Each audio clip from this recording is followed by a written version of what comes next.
रुड़की में पूर्व सीएम हरीश रावत की पुलिस से नोकझोंक। पुलिस ने हरीश रावत को हिरासत में ले लिया। लिब्बरहेड़ी के पोलिंग बूथ पर जा रहे थे हरीश रावत। नाराज कांग्रेस कार्यकर्ताओं ने पुलिस के खिलाफ नारेबाजी की और वोटर्स को वोट डालने से रोका गया। ये हरीश रावत की ओर से कहा गया। तो वोटर्स को वोट डालने से रोका गया है। हरीश रावत की ओर से तमाम बातें कही गई हैं। पुलिस के साथ नोकझोंक होती उनकी नजर आई। हरदा से पुलिस की नोकझोंक तस्वीर आप देख सकते हैं। पूर्व सीएम हरीश रावत की ओर से आरोप लगाया गया कि वोटर्स को यहां पर वोट डालने से रोका जा रहा है। पुलिस ने हरीश रावत को इस दौरान हिरासत में भी ले लिया।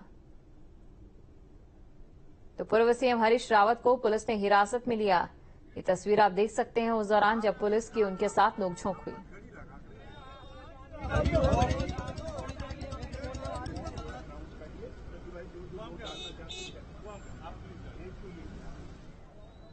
सुबह भी आपसे कहा ये जो और खबर पर अधिक जानकारी के साथ संवाददाता अजीत राठी हमारे साथ लाइव जुड़े हुए हैं। तो सीधा अजीत के पास चलते हैं। अजीत, देखिए, आज का दिन देवभूमि के लिए खास रहा।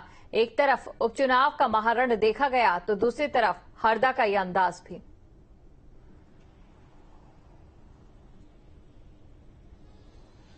बिल्कुल, देखिए, चूंकि मंगलौर का चुनाव बिल्कुल अलग तरह का था और मंगलौर चुनाव में जिस तरह से सुबह से हैपनिंग हो रही थी, लिबरेडी गांव की हिंसात्मक घटना के बाद जैसे शुरुआत हुई थी वो पूरे दिन छोटी छोटी घटनाओं में तब्दील होती गई और पूरा दिन हैपनिंग में गुजरा। कांग्रेस का यह आरोप था कि पुलिस के जो लोग हैं वो कांग्रेस के जो मतदाता हैं उनको मतदाता की जो कतार है वहां से हटाकर भगा दे रहे हैं, उनको घर से नहीं निकलने दे रहे हैं। कांग्रेस के मतदाताओं को प्रताड़ित किया जा रहा है, उनके साथ ठीक सलूक नहीं किया जा रहा है। कहीं भी लंबी कतार देख करके उनको बाहर कर दिया जा रहा है और जो मतदान पोलिंग स्टेशन का प्रेमिसेस था उसके गेट 4 बजे बंद कर दिए जाते थे। ऐसे कांग्रेस नेताओं ने तमाम आरोप लगाए हैं। हरीश रावत पूर्व मुख्यमंत्री यहां पर मौजूद थे, काजी निजामुद्दीन के साथ कंधे से कंधा मिलाकर चल रहे थे। काजी निजामुद्दीन यहां से प्रत्याशी हैं कांग्रेस के, जो पहले भी 3 बार विधायक रह चुके हैं। यहां पर अच्छी खासी दिन भर गहमा गहमी रही और कांग्रेस के तमाम नेता, लीडर अपोजिशन यशपाल आर्य, प्रदेश अध्यक्ष कर्ण महारा, पूर्व प्रदेश अध्यक्ष प्रीतम सिंह और इसके अलावा पूर्व विधायक रणजीत रावत, मतलब तमाम और लोकल विधायक तो यहां पर थे ही। तो एक अच्छा खासा हंगामे का दिन आज पूरे दिन उपचुनाव के दौरान रहा। तो कांग्रेसियों ने ये खुलकर आरोप लगाए कि लिब्बरहेड़ी गांव में गोली चली है, लेकिन पुलिस इंकार कर रही है। कांग्रेसियों ने कहा कि लिब्बरहेड़ी की हिंसा की घटना में 4-5 लोग बुरी तरह से घायल हुए, किसी के खिलाफ कोई एफआईआर नहीं की गई है। ऐसे तमाम आरोप यहां से लगते रहे। उधर एसएसपी से बात की, डीएम से बात की न्यूज स्टेट ने, उनका कहना था कोई फायरिंग नहीं हुई और जो घायल हुए हैं लोग उनकी तहरीर पर अभी मुकदमा दर्ज होगा, लेकिन अभी जांच चल रही है। तो इस तरह की सारी चीजें लगातार सामने आ रही थी। करतार बढ़ाना के साथ जो एचआर नंबर की ब्लैक स्कॉर्पियो, दर्जन भर ब्लैक स्कॉर्पियो एचआर नंबर की पूरे क्षेत्र में घूम रही थी।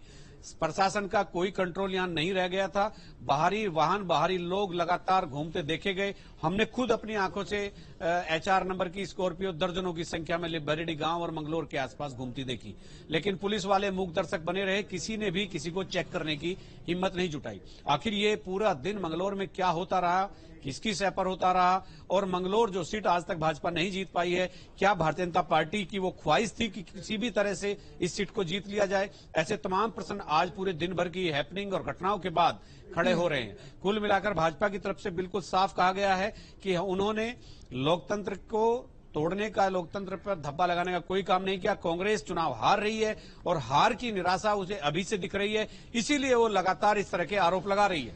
लेकिन जो हिंसा हुई और जो उसमें घायल लोग हैं, जो हॉस्पिटलाइज हैं, उनके बारे में किसी के इस सवाल का जवाब किसी के पास नहीं है।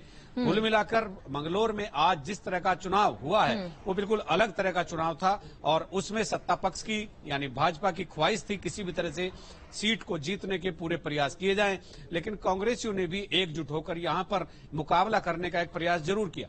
लेकिन चुनावों के नतीजों का ऊंट किस करवट बैठेगा, इसके लिए हमें बिल्कुल अजीत, देखिए, ये देखने वाली बात है। और ये भी आपने सही कहा कि मंगलौर सीट का ये जो उपचुनाव और आज उसका ये वोटिंग दिन काफी ज्यादा कई मायनों में अहम रहा। उत्तराखंड जैसे शांत राज्य की अगर हम बात करें, वहां पर इतनी ये घटनाएं एक साथ हो जाना वाकई अपने आप में दर्शाता है कि मंगलौर सीट के लिए कितनी मेहनत यहाँ पर राजनीतिक दल करते दिखाई दे रहे हैं।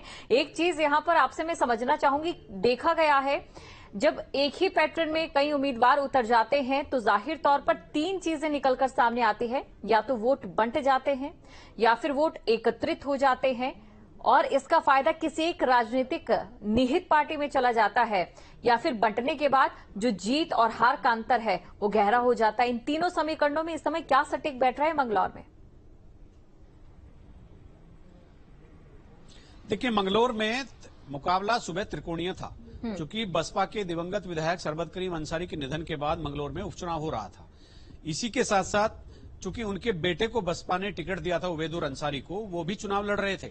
लेकिन जो पूरा आज का सीन था, राजनीतिक परिदृश्य था, उसमें पूरी की पूरी लड़ाई भाजपा और कांग्रेस के बीच होती दिखी। सतही तौर पर डीपली क्या है, मतदाताओं के मन में क्या है, ये नहीं कहा जा सकता और उसके लिए इंतजार भी करना पड़ेगा। लेकिन कुल मिलाकर अगर आज की हिंसा की घटनाओं से और कांग्रेस के मतदाताओं को अपने मताधिकार का प्रयोग करने से रोकने के जो आरोप कांग्रेस लगा रही है, अगर ये घटनाएं सत्य है तो, और इसके इतर जाकर अगर फिर विश्लेषण जो करने वाले लोग हैं उनको लगता है कि बसपा का जो वोट बैंक है वो काजी निजामुद्दीन की तरफ खिसक गया होगा, तो फिर मुकाबला और रोचक हो जाएगा। अन्यथा फिर यहां पर अगर वोटों का डिवाइडेशन होगा, क्योंकि पिछला विधानसभा चुनाव आपको याद होगा कि 32,500 वोट पाकर काजी निजामुद्दीन हार गए थे, वो 33,000 वोट पाकर बसपा जीत गई थी और भाजपा तीसरे नंबर पर थी।